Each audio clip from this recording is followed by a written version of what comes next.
인사드리겠습니다. 안녕하세요. 안녕하세요. 네.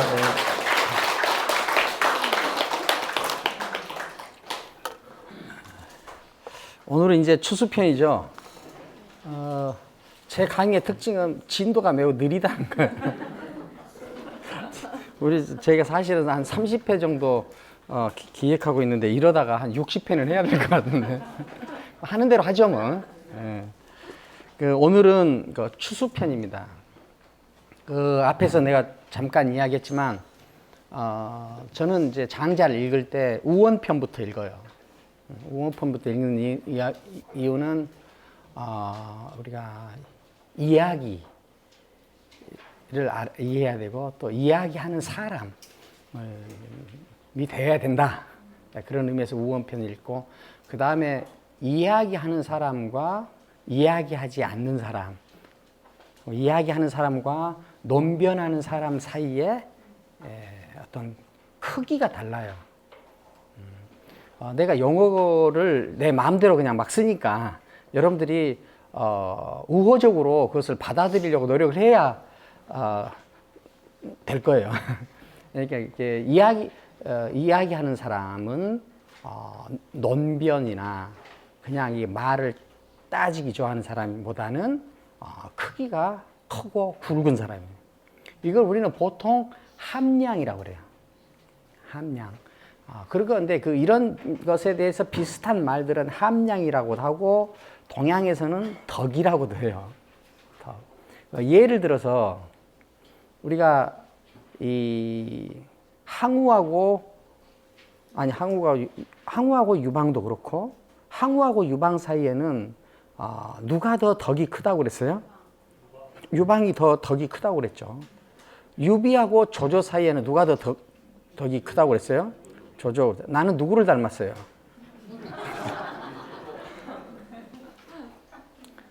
제가 결혼 승낙을 받으려고 처갓집 갔다가 결혼 승낙을 못 받았어요. 세 가지 이유로. 하나는 철학 공부한다고. 그때 내가 석사 때였거든요. 철학 공부한다고. 두 번째는 조조같이 생겼다고.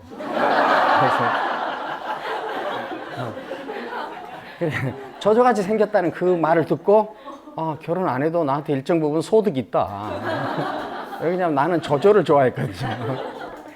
근데 왜 항우보다 유방을 더 덕이 있는 사람으로 보느냐? 항우는 그래도 귀족 교육을 받은 사람이에요. 유방은 교육을 못 받은 사람이에요. 그래도 왜 유방을 덕이 있다고 그러느냐? 유방이 새로운 역사 진행을 정확히 이해하고 거기에 참여한 사람이에요. 항우는 시대 진행 과정의 핵심을 파악하지 못하고 과거 자기한테 있는 구태의연한 프레임으로 그 흐르는 시대를 제어하려고 그랬어요. 여기서 승부가 갈립니다. 조조와 유비 사이에도 그때 공통으로 해결하려고 하는 문제가 황건적이었는데, 유비는 황건적을 이용하거나 제거하려고만 했어요. 조조는 처음에 그렇게 하다가 나중에 이 황건적들이 그냥 날뛰는 도둑들이 아니라 시대의 흐름을 반영하는 어떤 코드다. 이것을 읽고 그 황건적을 품어요. 그래서 황건적들을 군대도 만들어주고 정상적인 납세자로 만들어내. 그래서 어떻게 돼요? 내 품으로 아는 거죠. 항우에 비해서 유방은, 유비에 비해서 조조는 나한테 있는 프레임을 세상에 적용하려는 사람이 아니었고, 세상의 흐름을 있는 그대로 받아들일 수 있는 능력이 있었어요. 그 능력을 우리가 덕이라고 해요. 우리가 자주 하는 얘기인데, 질문과 대답. 대답은 기능이지만 질문은 인격이에요. 대답은 이미 있는 이론과 지식을 먹었다가 누가 요구할 때 그대로 뱉어내는 거예요. 자기는 지식과 이론이 지나가는 통로로만 존재해요. 질문은 자기 내면에 있는 궁금증과 호기심이 밖으로 튀어나오는 일이에요. 그런데 이 궁금증과 호기심은 자기한테만 있어. 그러니까 자기를 자기이게 하는 내면의 어떤 힘, 이것이 발휘되는 거예요. 자기를 자기에게 발휘하는 내면의 어떤 힘, 그것을 덕이라고 그래요. 함량이라고도 해요. 그러니까 왜 우리가 이야기를 중요하게 보느냐면은 논변하는 사람보다 이야기하는 사람이 더 함량이 크기 때문에 그래요. 이야기하는 사람보다 시를 말하는, 읊을 수 있는 사람이 함량이 더 커요. 시를 읊는 사람보다 소리를 다루는 사람이 함량이 더 커. 소리를 다루는 사람보다 몸을 다루어서 춤을 추는 사람이 더 함량이 커.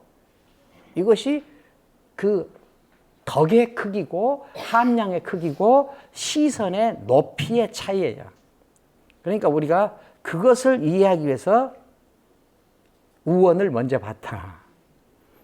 근데 우원을 보고 지금 이제 오늘은 추수편을 보는데, 자, 그 함량의 크기라는 것이 어떻게 운용이 되는가, 우리가 어떻게 해야 되는가 하는 것을 이제 조금씩 보도록 하겠어요. 예. 자, 추수편은 다 읽어 오셨죠? 예. 예. 대답 소리가 이 정도만 나도 그 우수반에 들어가요. 우수반에 들어가요. 우리는 아주 우수한 거예요. 이 추수라는 편 이름은 이 편의 첫 두 글자예요. 그러니까 추수, 가을에 장마가 들어서 물이 불어난 상황이에요. 이 어떤 분이 저한테 안경이 보기 싫다고 쓰지 말라고 하는 분이 있는데 나는 기어이 쓸 거예요. 그래서 그렇게 보기 싫지 않죠? 예. 추수, 가을에 홍수가 나서 백천관하, 온갖 시냇물이 그 강을 향해, 황하를 향해 전부 쏟아져 들어오죠. 온갖 정이 쏟아져 들어와. 그러니까 어떻게 해요? 물이 불어나. 물이 불어나니까 저쪽에 있는 것이, 물이 불어나니까 강이 넓어질 거 아니에요. 그러니까 저쪽에 있는 것인지 이것이 손지 말인지도 구분이 안 돼요. 그렇게 구분이 됐어요. 그래서 자기가 황하는 이게 이 황하를 하백이라는 신, 황하에 사는 신을 하백이라고 그래요. 그러니까 하백이 딱 가을에 물이 불어나 가지고 그렇게 넓어지니까 내 왕국, 내 지배권이 이렇게 넓구나 하고 의기양양했을 거 아니에요. 그래서 이제 넘치는 물을 타고 덩실덩실해서 동쪽으로 흘러가. 동쪽으로 흘러가서 가니까 끝이 안 보이는 물이 보여. 끝이 안 보이는 물이 보여. 그래서 그걸 보고 돌아봐서 감탄을 하고 말을 해요. 감탄을. 그때 그 하백이 본 물은 북해예요. 북해. 거기 북해에는 약이라고 하는 신이 살고 있었어요. 북해, 약. 이게 황하의 백, 북해의 약. 그러니까 하백과 북해약의 이야기예요. 그러니까 거기는 북해, 약이 살고 있어요. 약을 보면서 하백이 얼마나 깜짝 놀랐겠어요. 얼마나 깜짝 놀랐겠어요. 그 깜짝 놀라서 북해약한테 이렇게 말해요.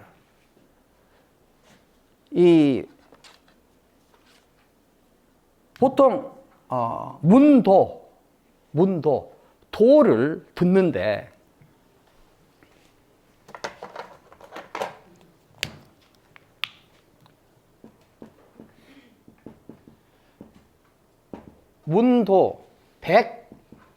도를 100을 들었어요.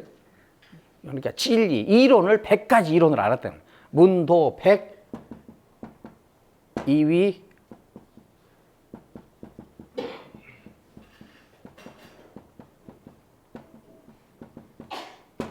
사람들이 야어라고 그래요. 들판에 돌아다니는 말, 야어. 속담에 이런 말이에요. 사람들이 말하기를 도를 100가지를 들으면은 자기보다 같이 자기보다 못한 사람이 없다. 아니 자기와 같은 사람이 없다.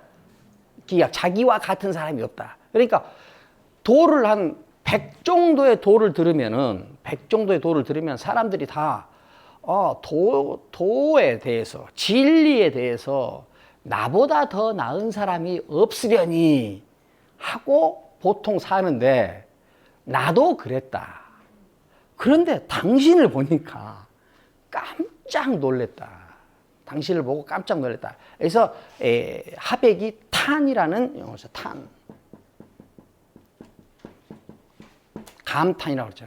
감탄해서 말하기를, 보통 사람들은 세속에서 말하기를 도를 100을 듣고 나서는, 알고 나서는 야, 나만한 사람은 없을 것이다 하고 다들 어깨 펴고 꼭 나같이 이렇게 하는데, 저는 아직 북해약을 못 만나서 이 모양이에요. 그래서 근데 당신을 보니까 아주 감탄스럽다 이 말이에요. 근데 대체 사람들이 보통 도가 계열에서는 백이숙제나 공자도 우습게 알죠. 백이숙제나 공자도 우습게 하는 얘기를, 우습다고 하는 말들을 나도 들은 적이 있는데 그 말을 들을 때 나도 그 말을 이해하지 못했다. 지금껏 아직도 믿지 않는다. 자, 여기서 우리가 믿는다, 이해한다. 자기 마음에 들지 않는 것을 이해하는 것은 거의 불가능에 가까워요. 자기 마음에 들지 않는 것을 받아들이는 것은 불가능에 가까워요. 이건 우리가 그렇게 되어 있어.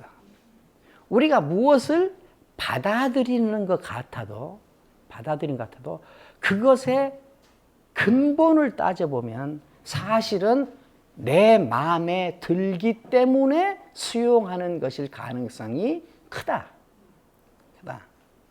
그러니까 왜 우리가 수양을 하느냐? 그러면 수양을 하는 것은 뭐냐? 마음을 무심의 경지로 진화시키는 것이 수양이에요. 내 마음이 없는 단계. 그 내 마음이 없는 단계까지 나를 끌고 가는 이유는 뭐냐? 내 마음이 없어야 내 마음에 안 드는 것. 그렇지만 이 세계에 있는 것. 그렇지만 진실일 수도 있는 것. 그것을 받아들일 수가 있어요. 그러니까 이 하백도 도를 100 정도의 도를 들은 사람이요. 그래도 이 사람도 백이숙제를 우습게 알고 공자까지 우습게 하는 그 말을 들었을 때 나도 처음에는 믿지 않았다. 그런데 믿지 않았는데 이제 당신을 보니까 내가 얼마나 작은지를 알겠다. 여기서부터 이제 추수편의 이야기가 시작돼요. 자, 조금 더 보면서 하죠. 내가 만약 그런데 지금 나는 당신의 끝이 안 보이는 그 크기를 직접 목격했습니다. 그렇죠? 강이 바다를 봤으니 강 중에 제일 큰 강이라고 해도 바다를 보니 얼마나 깜짝 놀라겠어요. 나는 직접 목격했습니다. 내가 만약 당신의 문전에 오지 않았다면 큰일 날 뻔했어. 나는 오랫동안 도를 터득해서 아주 뛰어나게 된 사람들한테 비웃음거리가 될 뻔했어. 비웃음거리가 될 뻔했어. 자, 이것이 이제 이 추수편의 첫 문단이에요. 그러니까 다시 좀 더 이야기를 하면서 그러죠. 그러니까 북해약이 이렇게 말해요. 북해약이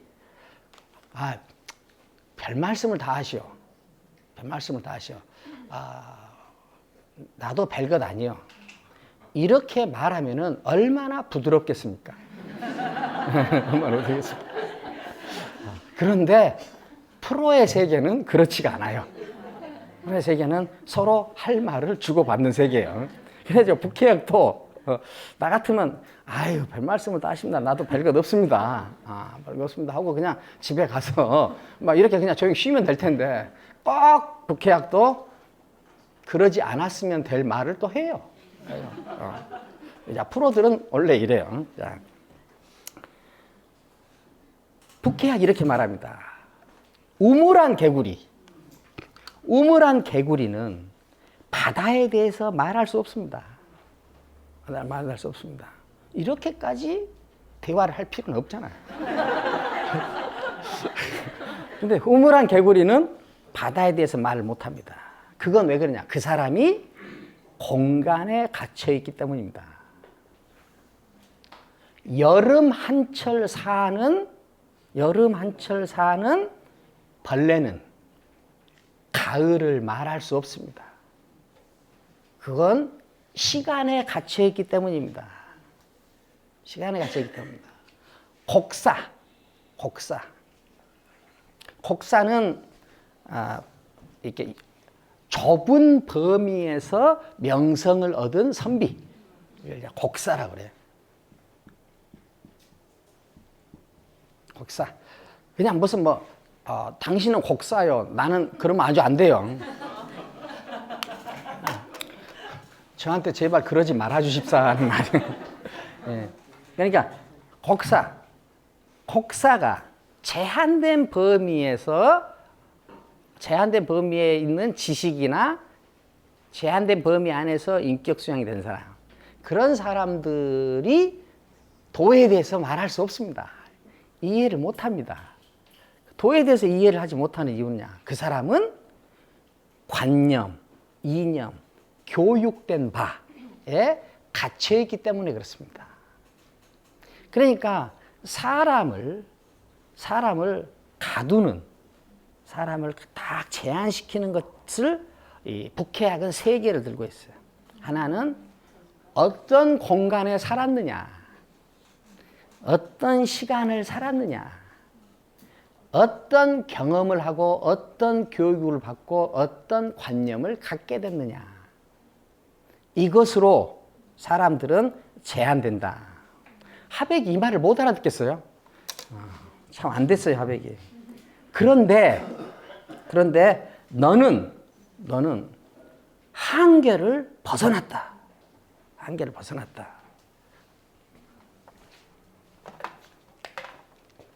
지금 너라고 안 했겠죠? 귀하는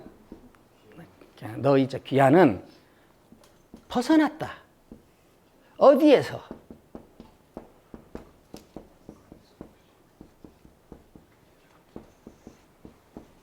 벗어났구나. 여기서 애는 뭐냐면은 이렇게 절벽 끝이나 한계, 경계, 육지하고 바다 사이에 있는 경계, 그러니까 이제 애라고 그러죠. 그러니까 너는 한계를 벗어났다. 한계를 벗어났다. 그래서 대해를 보고 곧 네가 얼마나 추한지를 알아버렸다. 네가 얼마나 부족한지를 알아버렸다.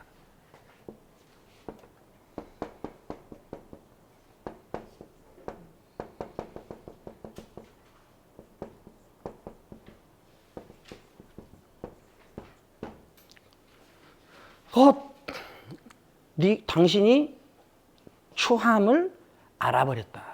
그러니까 너의 부족함을 알았다. 너의 부족함을 알아서 너는 이제 도에 대해서 말할 수 있게 되었다. 말할 수 있게. 너는 너의 한계를 벗어나서 네가 얼마나 추한지를, 부족한지를 알았기 때문에 이제 도에 대해서 말할 수 있다. 도에 대해서 말할 수 있다. 그 말이에요. 이게 뭐냐? 이제 있으니까 당신은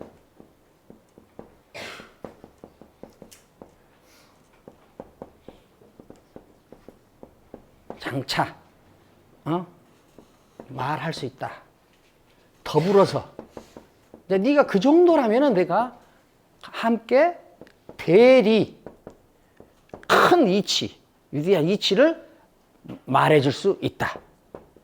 함께 말할 수 있다. 네가 그것을 네가 얼마나 한계에 갇힌 사람인지를 모르는 상태에 있었다면 너하고는 대화할 필요가 없는데 다행히 너는 한계를 벗어나서 네가 얼마나 추한 상태에 있는지를 알았다. 그러니까 더불어 말할 수 있다. 자, 이 북해는 계약은 나는 미려라는 구멍을 통해서 물이 날마다 조금씩 빠져나간다. 바다에 구멍이 있습니다. 바다에 구멍이 있어요. 저는 아주 며칠 동안 수영해서 들어가가지고 그 구멍을 만지고 왔어요. 그 바다에 구멍이 있어요. 그 구멍을 미려라고 그래요. 미려. 그 미려라는, 지금 미려 이렇게 말하면은 쓰는 게 아니라 추수편을 읽으면서 찾아보면 돼요. 미려라는 그 구멍이 있어. 거기서 물이 날마다 빠져나가도 물이 준 적이 없다. 준 적이 없다. 그리고 홍수가 나도 큰 비가 와도 물이 많아지지도 않는다. 많아지지도 않는다. 나는 그 정도다. 그 정도다. 너무 오만한 것 같아요. 그래도 프로의 세계는 어쩔 수 없어. 그런데 그렇게 해도 나는 미상 2차 자다자. 미상. 아직 그래 본 적이 없다. 미상.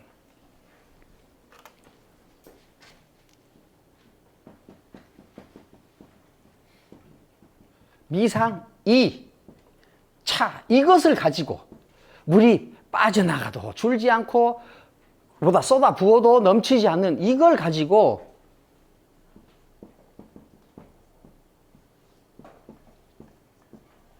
자다자. 나 대단해. 그런 마음을 먹어본 적이 없다. 나 그런 적 먹어본 적 없다. 네가 100개의 도를 100 정도를 듣고 나보다 잘난 사람이 어디 있으랴. 너는 그런지 모르지만 나는 이 거대한 바다의 주인이어도 나한테는 물이 엄청나다.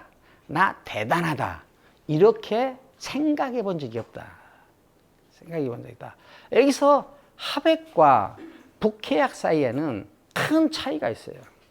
하백은 자기가 대단하다는 것을 느껴본 적이 있고, 북해약은 자기가 대단하다는 것을 한 번도 느껴본 적이 없어. 왜 이런 차이가 나느냐? 하백은 그릇과 함량이 작기 때문에 그래. 그래서 자기가 한 일, 자기가 터득한 진리, 자기가 경험에서 얻은 통찰, 그것을 스스로 대단하다고 생각하게 됐고, 북해약은 그런 것이 갖춰졌음에도 불구하고, 한량없는 양으로 갖춰졌음에도 불구하고 그것을 자기 스스로 나 대단하다고 느껴본 적이 없다. 이 두 차이는 무슨 차이냐? 그릇의 차이예요. 함량의 차이예요. 그릇의 차이예요. 함량의 차이예요.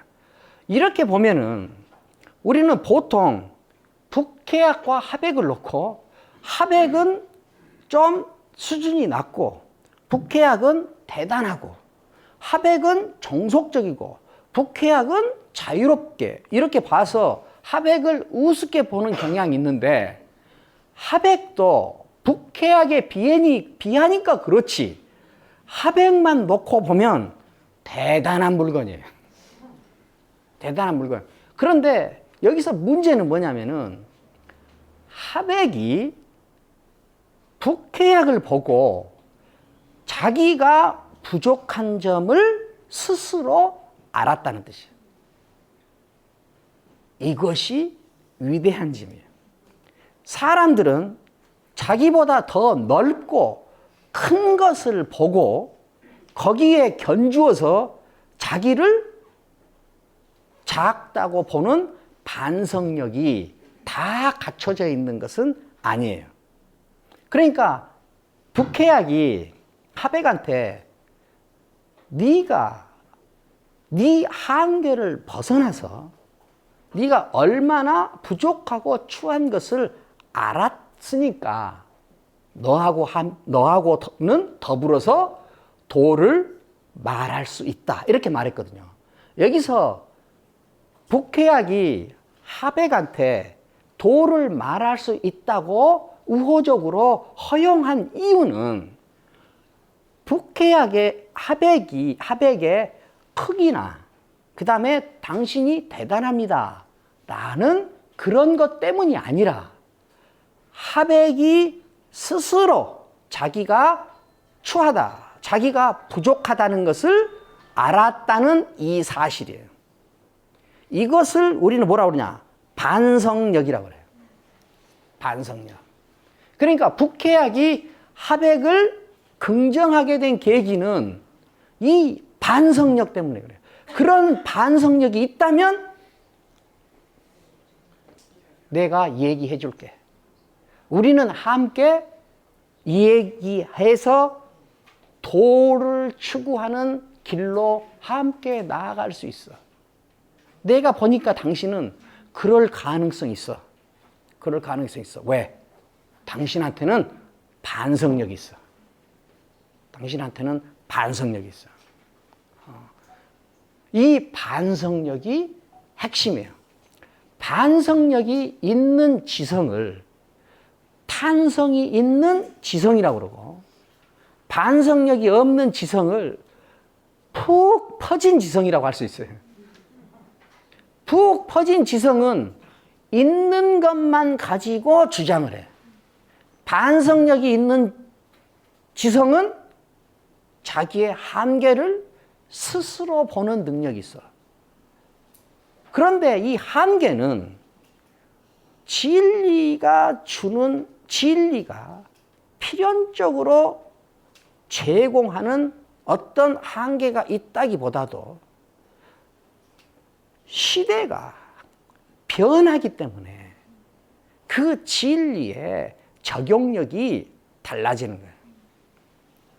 그러니까 진리의 적용력이 달라지는 거다.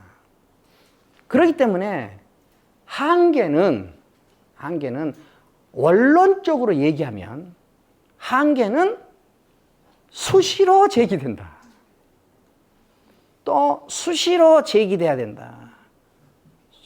이 한계, 제기되는 이 한계를 보고 그것을 자기 생각과 활동의 송곳, 자극으로 쓰는 것을 우리가 반성력이라고 그래요. 반성력.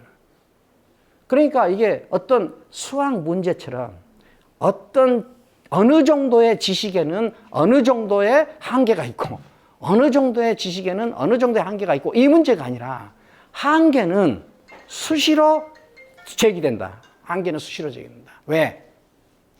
이 세계는 유동하기 때문에 그리고 전체적이기 때문에 이 세계는 유동적 전체성이에요. 그러니까 근데 지식이나 알은 항상 쉽게 고정되고 부분적이야. 그러니까 유동적 전체성 안에서의 지식과 자의식은 깨어 있다면은 항상 한계와 직면할 수밖에 없다. 한계와 직면할 수 없다.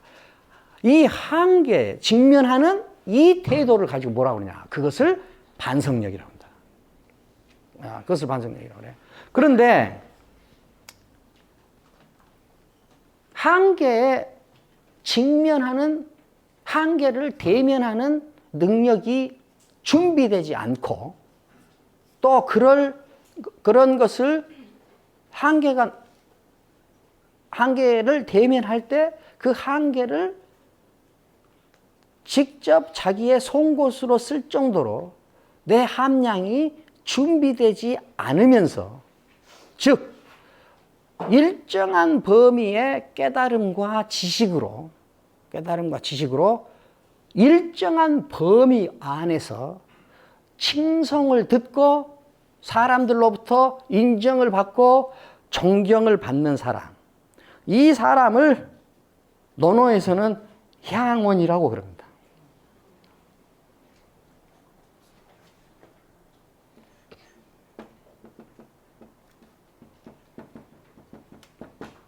향원.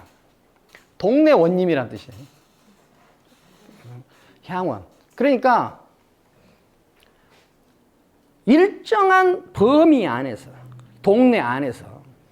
일정한 동네 안에서 그 동네가 가지고 있는 공통 의식과 공통 경험을 기반으로 해서 일정 분량의 신념과 이념을 가지고 거기에서 존경과 인정을 받는 사람, 그런 사람들을 향원이라고 그러는데, 공자는 향원을 뭐라고 그랬냐?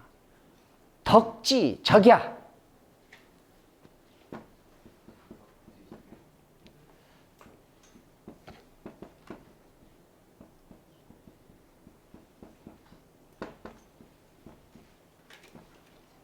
덕지적야.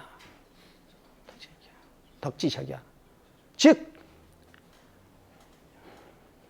덕에 대해서는 도적 같은 거다. 이게 덕의 파괴자다 이 말이에요. 덕의 파괴자다. 향원은 덕의 파괴자다. 향원은 덕의 파괴자다. 향원이 왜 덕의 파괴자나? 만약 향원을 여기 우리가 한 이야기에 서면은 향원 중에서 큰 향원을 우리가 하백이라고도 할 수 있어요. 그러니까 자기가 얼마나 추한지를 모르는 상태의 하백, 자기가 얼마나 부족한지를 모르는 상태의 하백을 우리는 향원이라고 할 수 있어요. 그 향원들은 무엇을 파괴하느냐?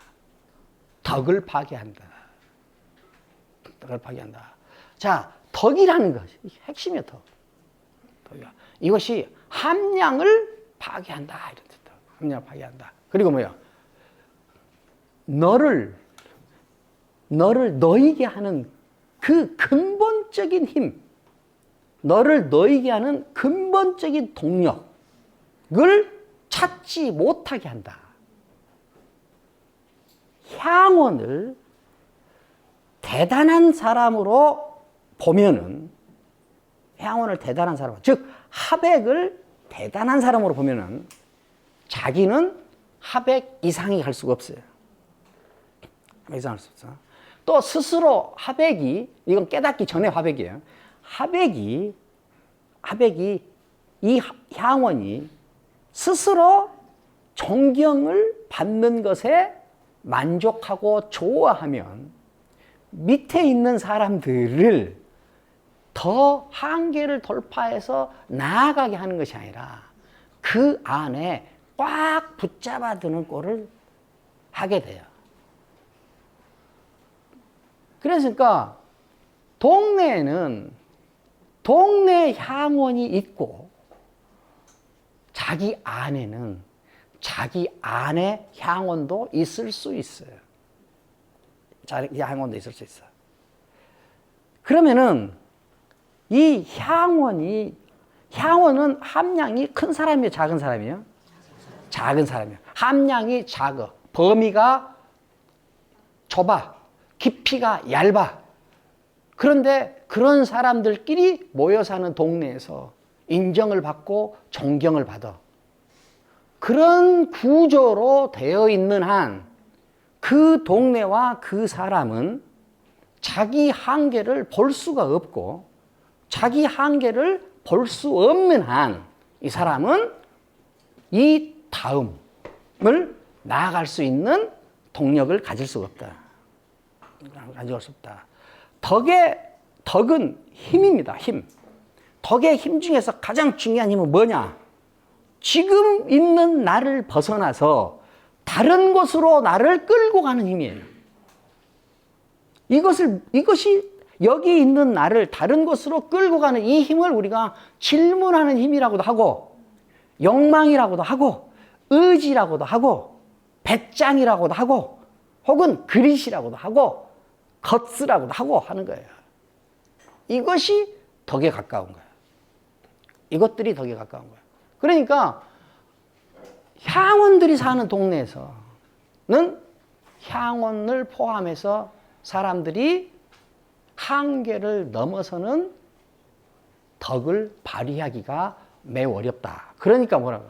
너네 향원 덕지적이야. 덕지적이야. 이렇게 말하는 거예요. 그러면은 우리가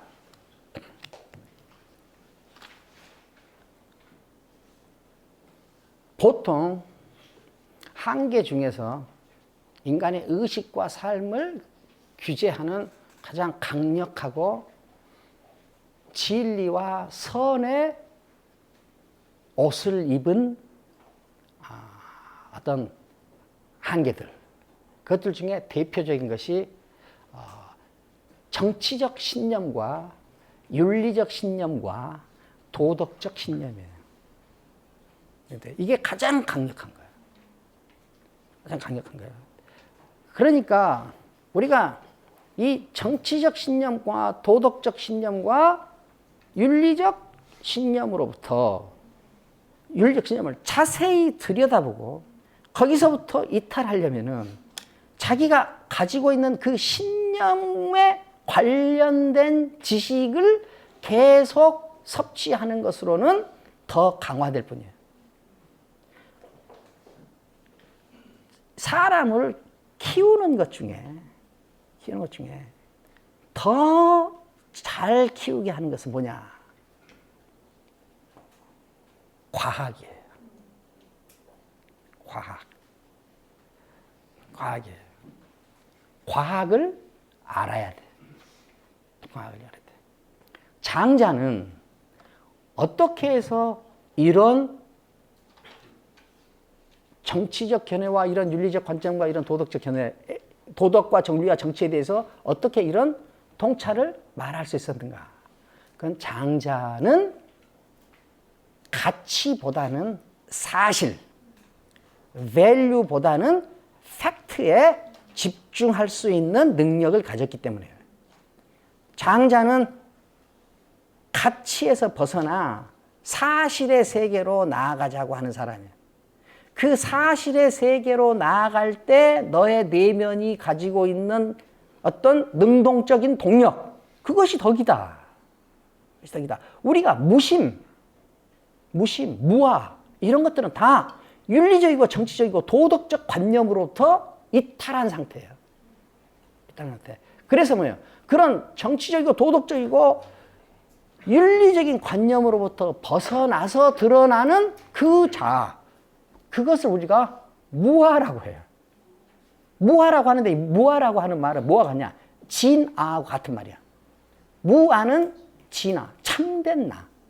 걸을 때 드러나는 내가 참된 나가 드러난다. 이 참된 나를 드러내게 하는 좋은 방법은 자기가 가지고 있는 주관적 경향의 신념을 최대한 줄이고 되도록이면 객관적 사실에 대한 인식 지평을 넓혀가는 거예요. 그래서 여러분들이 지금 우리나라 정도의 발전 단계에서 시급히 해야 될 거는 뭐냐? 철학이나 인문학이나 하는 것을 많이 읽는 것도 중요하지만 나는 그보다 더 중요한 것은 과학을 보는 거예요. 과학을 보는 거예요. 여러분들은 눈치챘겠지만 최신 과학적 경향에 대한 인식이 없는 철학적 주장들 가운데 많은 내용이 헛소리일 가능성이 크다. 과학을 공부해야 돼요. 과학. 철학은 그냥 이렇게 와서 장자만 들으면 돼요. 이거 농담인지 아시죠? 과학을 읽어야 돼요. 과학을 읽어야 돼요. 과학을 읽지 않으면 자기 안에 있는 주관적 신념이 더욱 강화되지 약화되기가 어려워요. 이 세계에 사실적 진실, 주관적 진실이 아니라 사실적 진실과 친해져야 돼. 사실적 진실과 친해져야 돼. 그래서 지금 시중에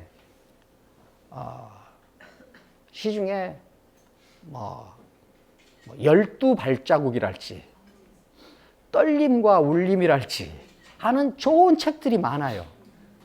그런 책들은 그 교수님들은 내가 보니까 거의 철학자가 됐어.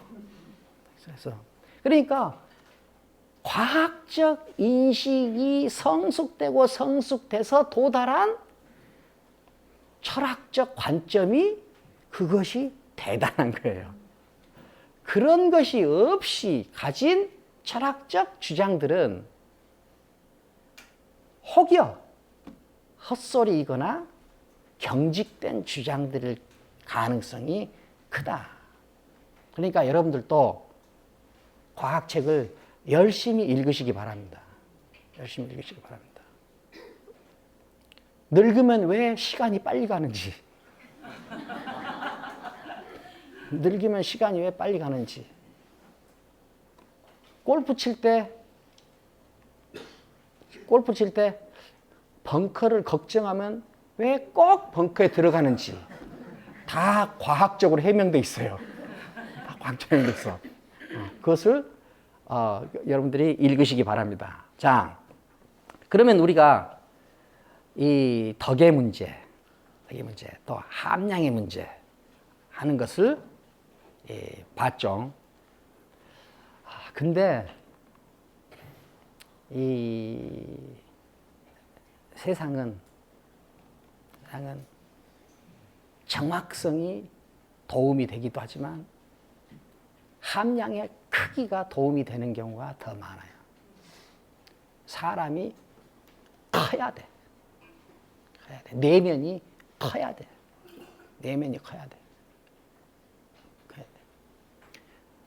왜 아내가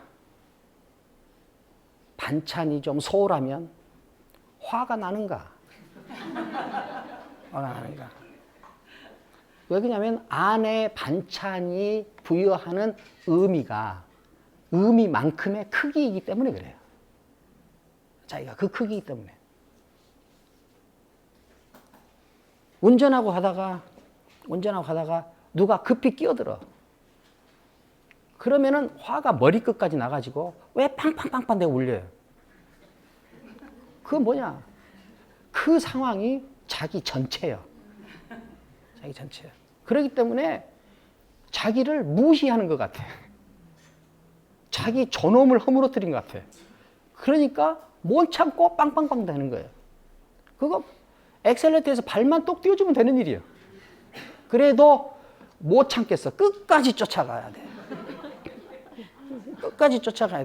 그 뭐냐? 자기가 그 상황이 발생시킨 의미보다 자기 함량이 꼭 그만하거나 작기 때문에. 그러니까 자기가 있어야 돼요. 커 있어야 돼. 자기가 커 있으면 커 있을수록 이 작은 단위의 일들이 쉽게 다뤄지고 이게 아둥바둥 안 해. 아둥바둥 안 해. 작은 사람은 신경질이 많아요. 작은 사람 신경질이 많아. 우울함이 많아. 왜? 자기 뜻대로 안 되는 것 같아. 그런데 자기 뜻이 커버리면은 이런 것들은 다 이러든 상관없고 저래도 상관없어요. 크기를 키워야 돼요. 제가 여러분들한테 함량을 키우는 방법을 말씀드리겠습니다.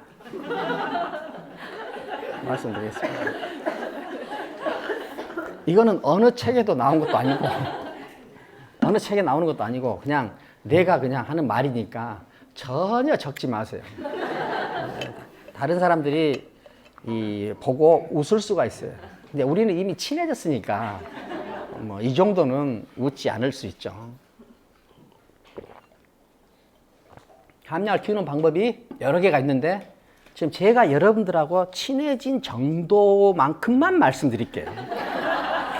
그래서 오늘은 3개만 말씀드릴게요. 한 10개 있는데 3개만 말씀드릴게요. 인간으로 태어났으면 인간으로 완성되기를 꿈꿔야 돼요. 인간으로 태어났으면 인간으로 완성되기를 꿈꿔야 돼요. 인간으로 완성되는 꿈보다 큰 꿈은 없어요. 그건 없어. 내가 하는 이 행동이 인간으로 완성되는 길에 도움이 되면 하고 도움이 안 되면 안 하면 돼요. 포부를 크게 가져야 돼요. 포부를 크게 가져야 돼요. 인간은 자잘해지면 안 돼. 자잘해지면 안 돼. 왜 자잘해지면 안 되냐? 자잘한 삶까지 살아보기에는 인생이 너무 짧아. 인생이 너무 짧아.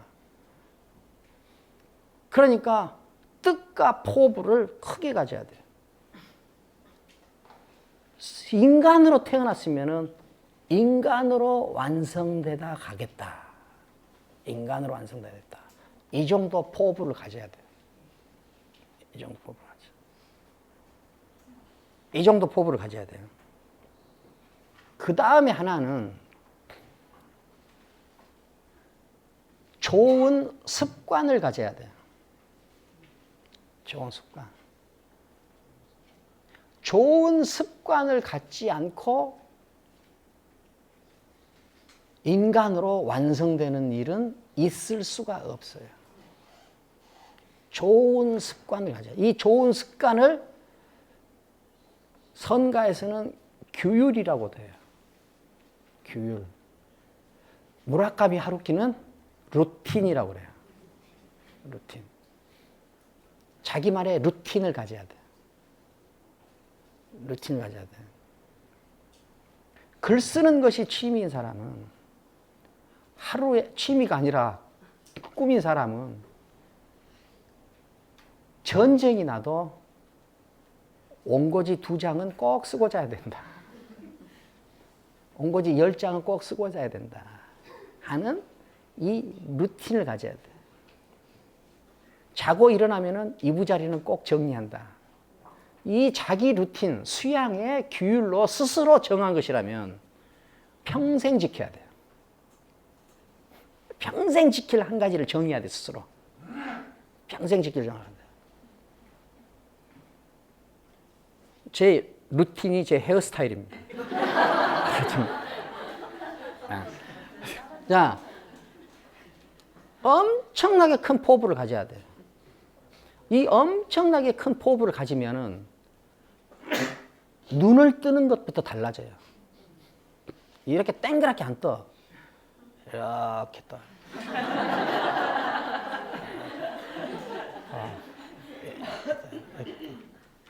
그리고 방정맞지가 않아. 방정맞지가 않아. 그리고 소소한 것 하나하나 지적하지 않아. 소소한 것 하나하나 지적하지 않아. 생활이 여유 있게 돼. 좌우지간 포부를 가져야 돼.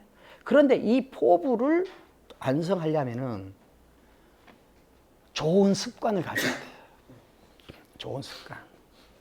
이 좋은 습관이 내가 볼 때는 핵심이라고 봐요.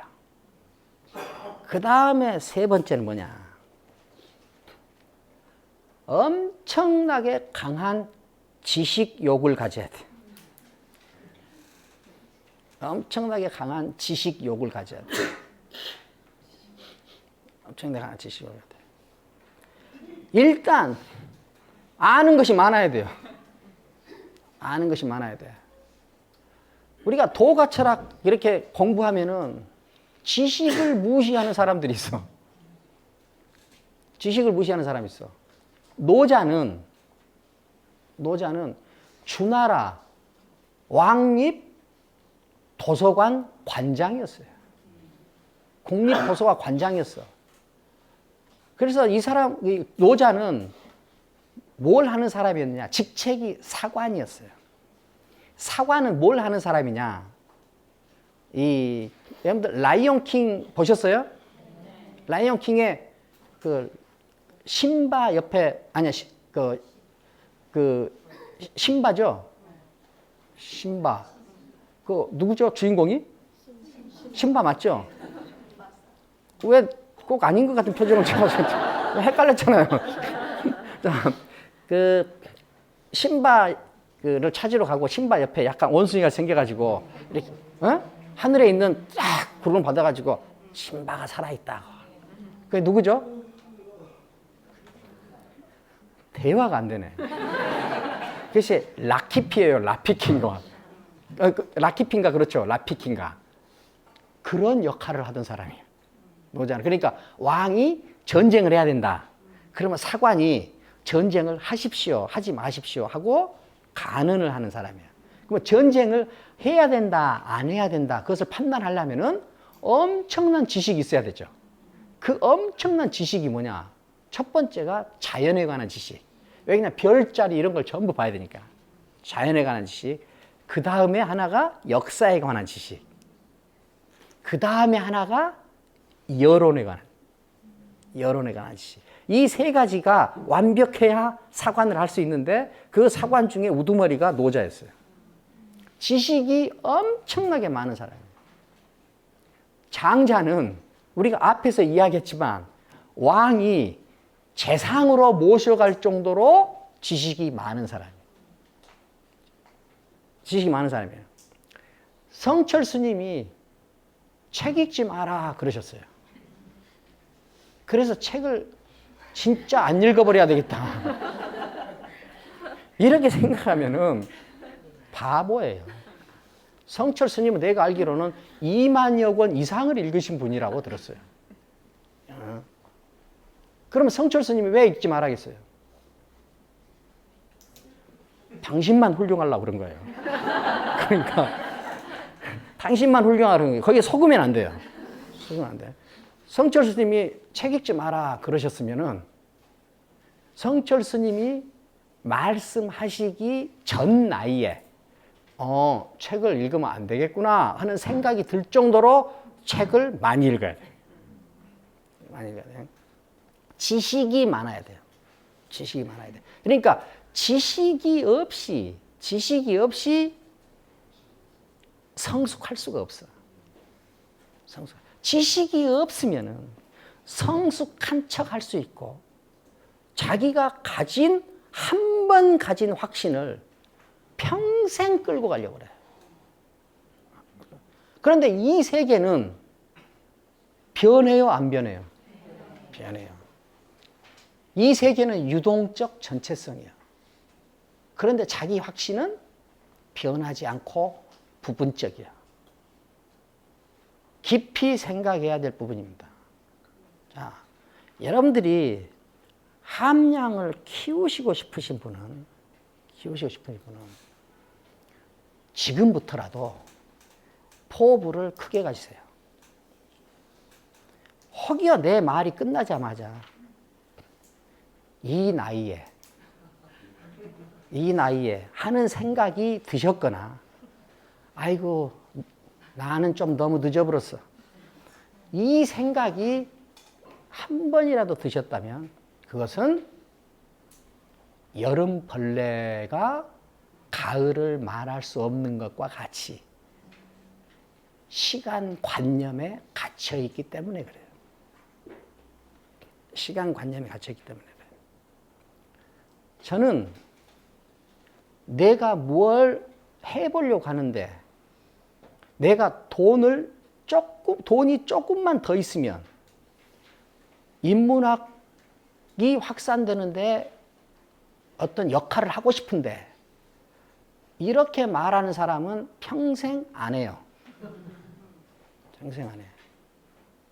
내가 조금만 젊었으면 이 생각을 하는 사람은 할 생각이 없는 사람이야. 이런 교육으로 자식을 키우고 싶은데 제도가 이렇다 하는 사람은 자식을 자기 뜻대로 키우고 싶은 생각이 없는 사람이에요. 없는 사람이에요. 시간? 고가의 거 아무것도 아닙니다. 고가의 거 아무것도 아니에요. 지금부터 하느냐 안 하느냐가 더 중요하지 시간 핑계 대시지 말기 바랍니다. 자기가 늙었다고 생각되는 분은 서두르면 돼요. 서두르면 돼. 그것이 거기가 승부처야. 늙었다고 생각하지 않은 사람들은 마음이 바쁘지 않아. 그런데 늙었다라고 생각이 들면 마음이 바빠. 그러니까 뭐야? 서두르면 돼. 그러면은 스스로 늙었다고 생각하지 않은 사람들을 이길 수 있어요. 자, 이 나이에 이런 생각이 든 분들은 할 생각이 없는 분들이다. 간절하면 된다. 지금부터 해야 된다. 자, 포부를 크게 가져야 돼요. 그 다음에 습관, 루틴을 가져야 돼요. 루틴을 갖지 않으면은 방만해져. 루틴을 안 갖고도 나는 방만하지 않을 수 있다. 그거는 인간이 아니에요. 인간이 아니야. 그건 그렇게 태어난 인간은 매우 귀해. 없어. 내가 인간을 거의 다 만나봤는데 그런 인간은 없어. 그러니까 습관, 루틴을 가져야 되고 포부가 가져야 돼. 그 다음에 근면하게 지식을 부단히 섭취해야 돼요. 인간이 이 세상에서 만든 가장 위대하고 찬란한 업적이 지식이에요. 지식. 그것을 부단히 섭취해야 돼요. 소맥 줄이고 잡담 줄이고 하면 다 가능하다. 자, 이것이 이렇게 해서 함량이 커져야 돼요. 함량이 커지면은 뭐냐? 자기 한계를 자기가 관찰할 수가 있어요. 함량이 작으면은 자기 한계를 볼 수가 없어. 함량이 커서 자기를 제3자처럼 놓고 볼 수 있는 사람만 자기 한계를 보고 그 한계를 벗어나서 더 큰 세계에 대해서 말할 수 있어요. 함량을 키우는 게 핵심이다. 자, 우리가 잠깐 그런 함량과 관련돼서 도덕경 49장을 한번 보죠. 성인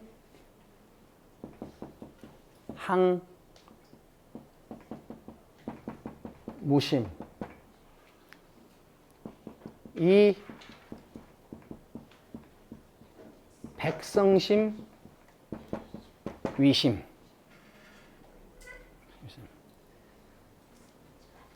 선자, 선지, 불선자,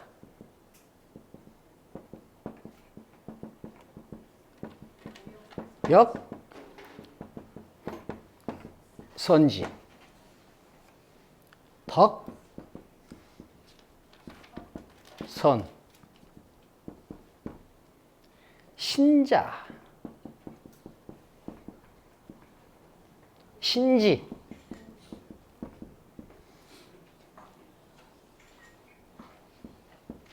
찍지 마세요. 내가 이것보다 잘 쓸 때 찍으세요. 불신자, 역,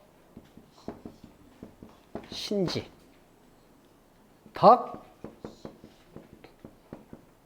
신. 이 뒤로 쭉 있는데 못 외우겠어요. 자, 도덕경 49장이에요. 성인은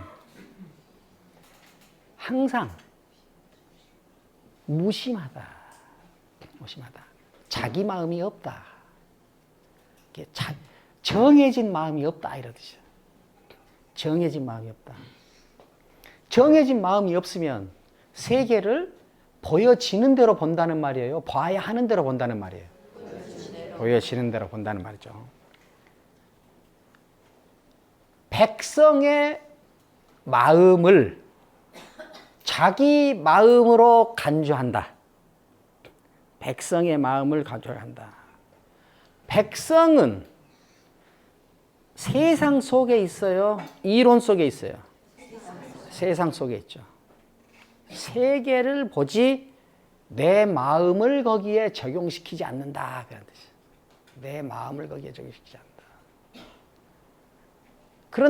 그러니까 내 마음을 적용시키면은 세계를 봐야 하는 대로 보는 거게 되고, 그렇죠?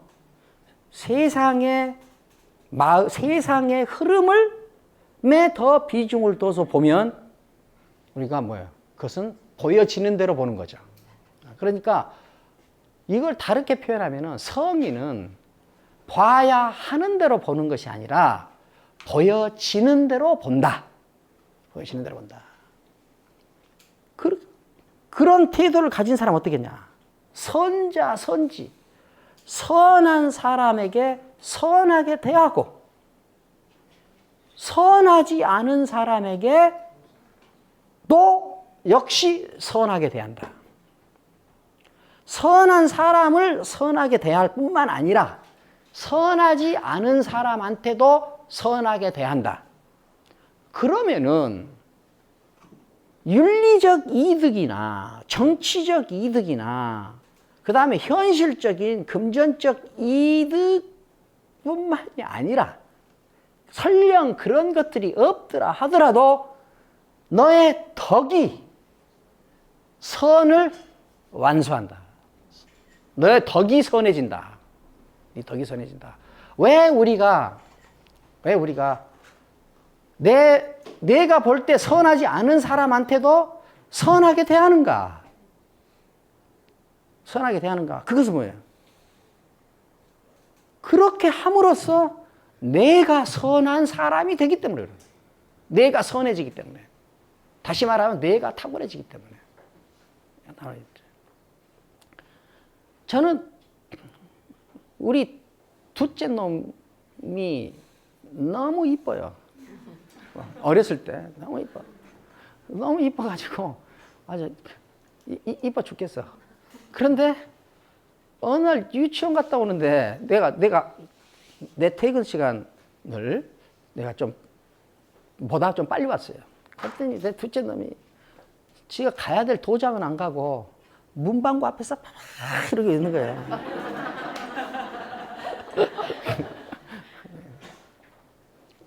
그 불선자를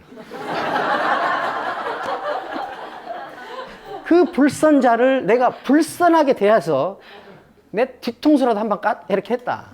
그러면 나하고 평생 원수 됐을 수도 있어요. 그런데 나는 도덕경을 읽은 사람으로서 그 교활한 불선자를 내가 선하게 대하면서 모른 채 해줬어요. 모른 채 해줬어. 그렇게 해서 나는 어떻게 돼요? 내 덕이 선해진 거야. 덕이 선해진 거야. 자, 선과 악이라는 것이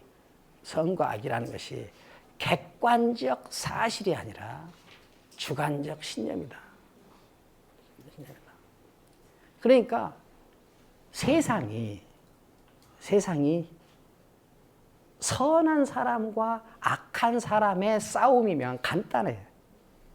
그런데 스스로 선하다고 하는 사람들끼리 싸움이기 때문에 어려운 거예요. 그러니까 선한 사람을 선하게 대하는 것과 대하듯이 불선한 사람에게도 역시 선하게 대해. 그러면 너의 덕이 선해진다. 그 말이 뭐냐? 네 함량이 커진다. 함량이 커지면 뭐냐? 현실적 운용력이 커진다. 신자, 믿음을 주는 사람한테도 이게 믿음이 있는 사람도 믿고 믿음이 없는 사람도 믿는다. 그러면 덕이 신실해진다. 나를 사기친 사람을 다시 만났어. 그 사람이 또 사기를 치려고 그래. 그래서 또 속아준다. 이런 뜻이 아니에요. 이런 뜻이 아니에요. 이런 뜻이 아닌지 아시겠죠? 문방구 앞에서 이래도 그것을 악으로 보지 않아. 그냥 그럴 만한 나이에 그러고 있구나, 이 중생아. 그래서 어떻게 나는 덕이 여전히 선해졌고, 그 다음에 그 불선자, 불신자를 그렇게 대함으로써 내 덕이 신실해져. 덕이 선해져, 덕이 신실해지는 거냐. 함량이 커져요. 함량이 커지면 어떻게 돼요? 함량이 커지면 도에 대해서 이야기할 수 있어. 도에 대해서 이야기할 수 있다. 그러면은 시선이 높아질 대로 높아졌다. 삶을 제어하고 지배하는 능력이 가장 큰 사람이 됐다. 이런 뜻이에요. 저기 순천에 가면 사랑어린 학교라고 있어요. 사랑어린 학교. 거기 이제 김민혜 목사님이란 분이 계시는데 그 김민혜 목사님을 우연히 방문했어요. 우연이 아니라 그냥 정성을 다해서 만나 뵙고 싶어서 이제 방문을 했죠. 방문하고 거기서 이제 하룻밤 자고, 근데 그 다음날 아침에 이제 차를 마시면서 대화를 하는데 그분이 저한테 책을 한 권 주세요. 이게 화호경이라는 책이에요.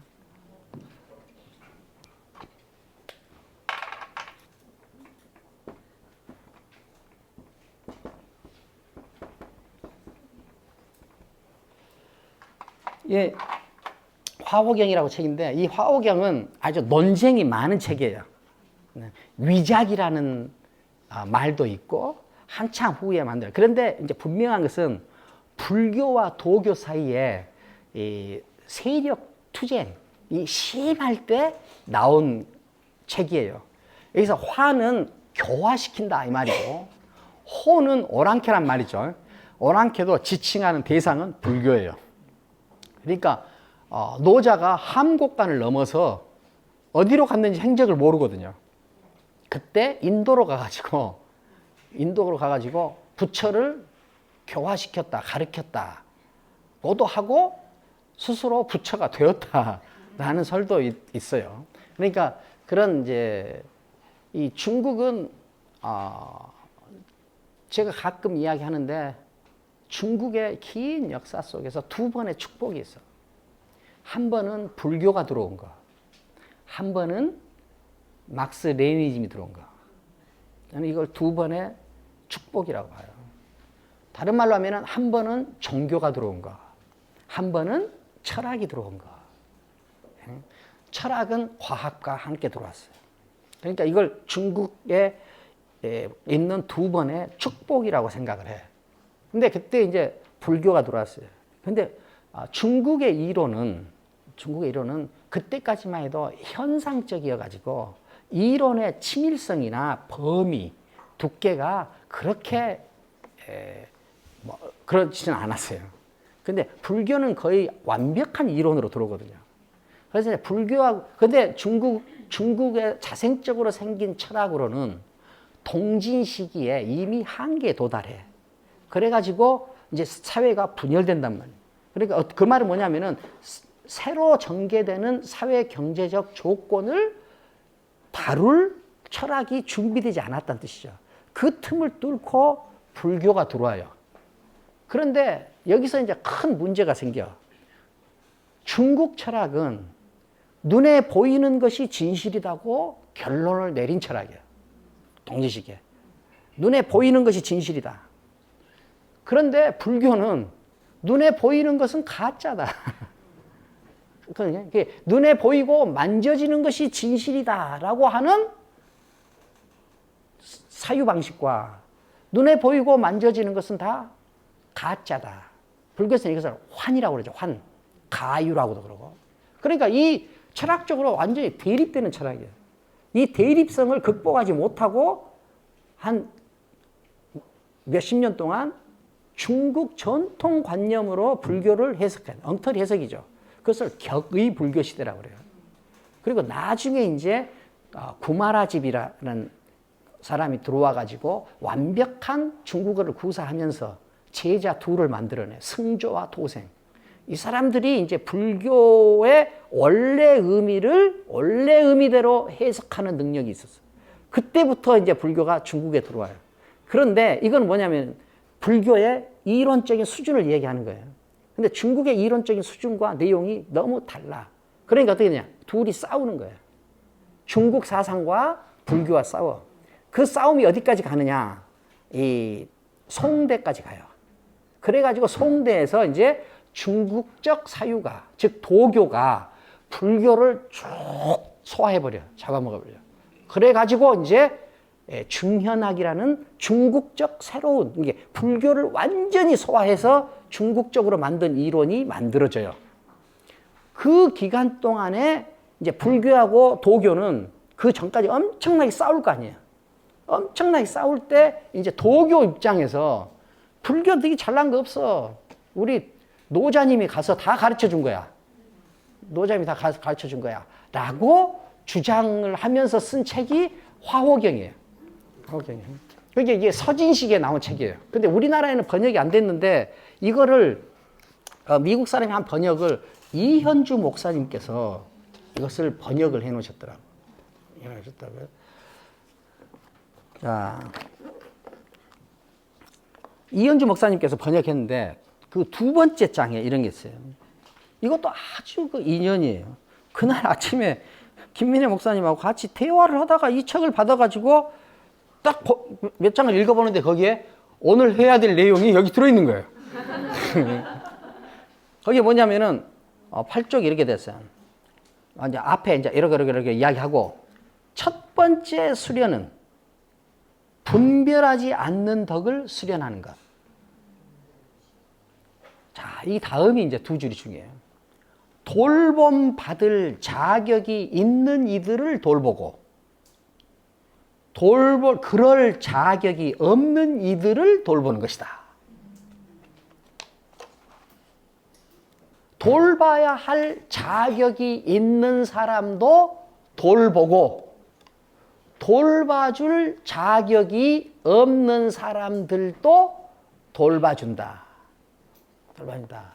이것이 수련의 첫 번째 항목이다.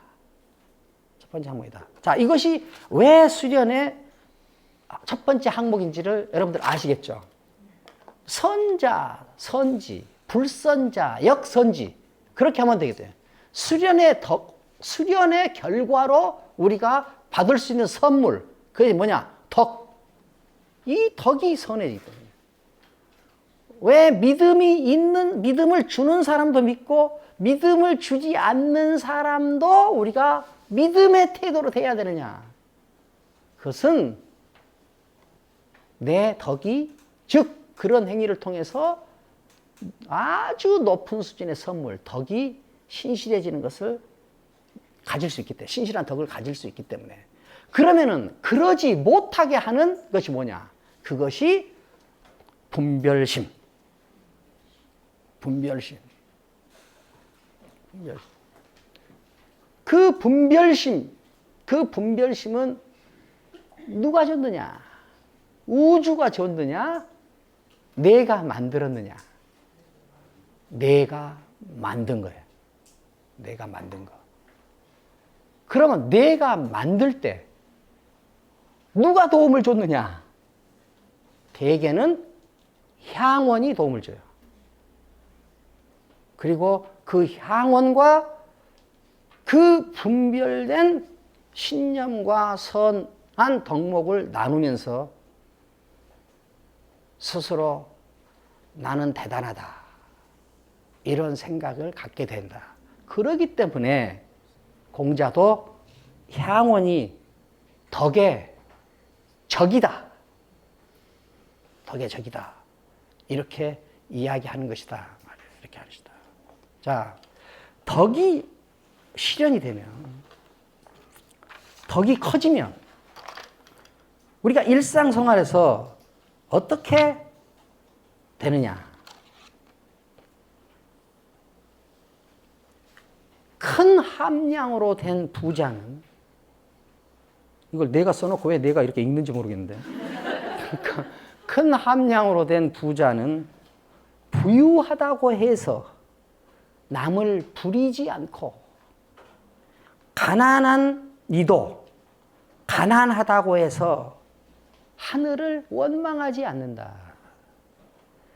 벼슬이 높은 사람은 지위가 높다고 해서 남들을 거칠게 대하지 않고, 벼슬을 얻지 못한 사람은 신분이 비천하다고 해서 의기소침하지 않는다.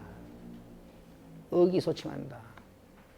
자기 함량이, 자기가 가진 재산의 크기를 보는 것으로 충족할 수 있는 정도의 크기라면,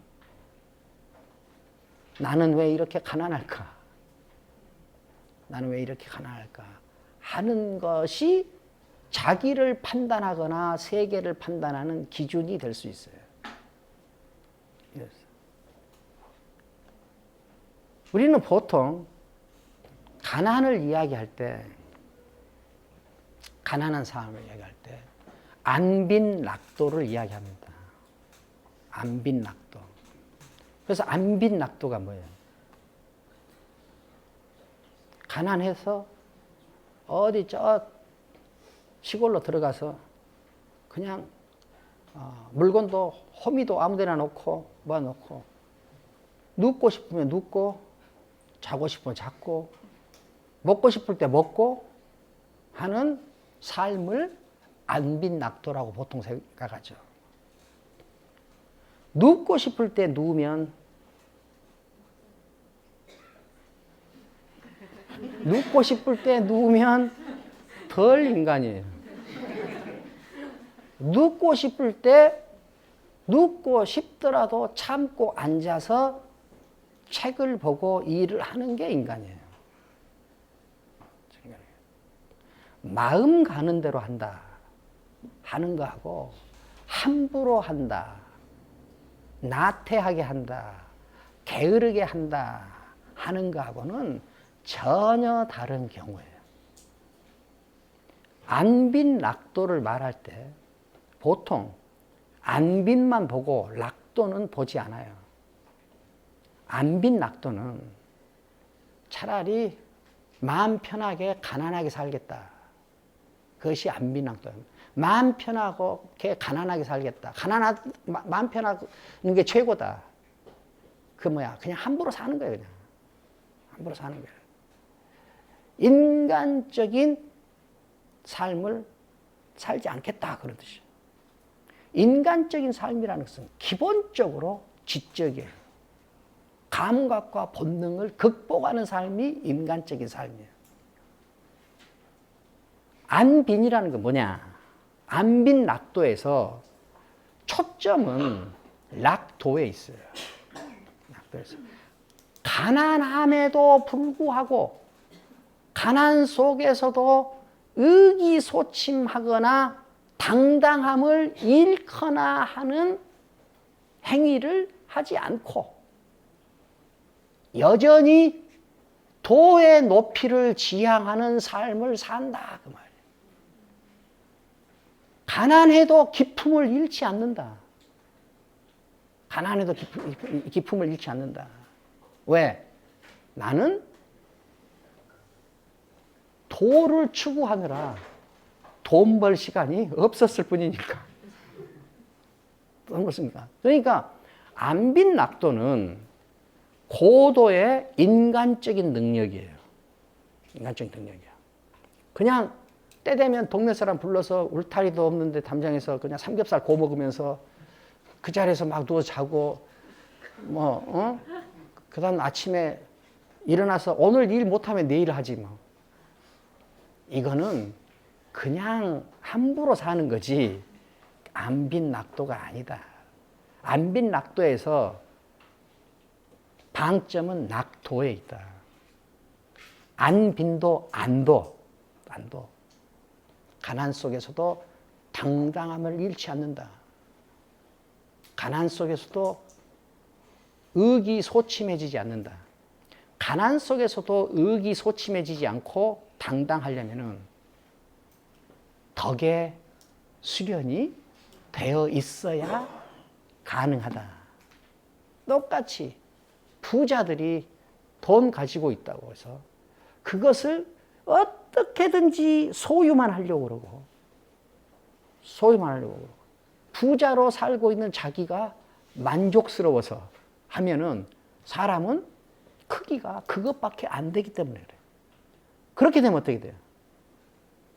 자기가 가진 부보다 자기가 크면 북해약 같아지는 거예요. 그러면 어떻게 돼요? 가난한 사람들한테 함부로 하지가 않아. 자기가 가진 부가 자기의 전체이기 때문에 그것을 권력화하려고 해요. 그러니까 덕이 준비되지 않으면은 돈 있는 사람이 없는 사람한테 함부로 하고 가난한 사람은 의기소침하고 당당함을 잃는다. 덕이 있으면 가난과 부 사이를 들락거리는 자유를 누릴 수 있다. 우리가 추수편에서 배울 수 있는 것, 이것은 함량을 키우다. 자기의 주관적으로 형성된 부분적인 신념을 자기 전체로 알면 안 된다 하는 것을 알 수 있었습니다. 자, 제가 준비한 건 여기까지예요. 수고하셨어요.